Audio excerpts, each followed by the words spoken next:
God can still use you despite of your sins, despite of your weaknesses, of your errors, of the things that you think will stop God, like all of your mental health, all of your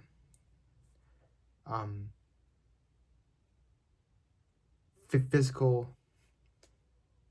ailments, or all your other ailments that you might have, or all your weaknesses that you might have. For example, I stutter a lot, as you can probably tell by watching my videos. I stutter and I have speech impediment. Point proven. But in spite of that,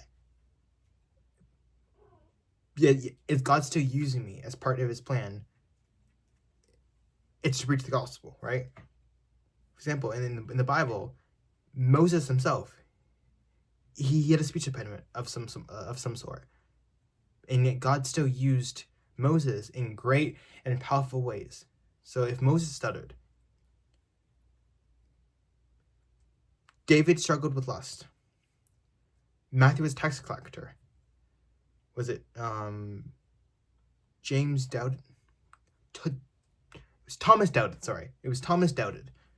All the Bible characters had weaknesses, had errors, had sins that they dealt with, and yet God still can use them. So if he used them, he can certainly use your weak. He can certainly use you in your weakness, in your things that are wrong with you. He can still use those. He can still use you in spite of those, right? Because God doesn't just use the perfect. He uses the imperfect. He uses the people who are not perfect, but are willing, are humble and willing to serve him. He doesn't care about perfection. But he cares about obedience and willing to serve God. That's what's more important.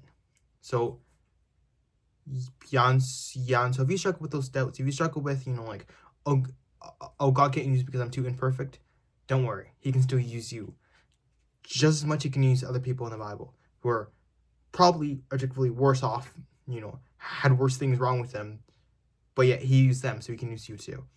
So God bless you all. Have a great night.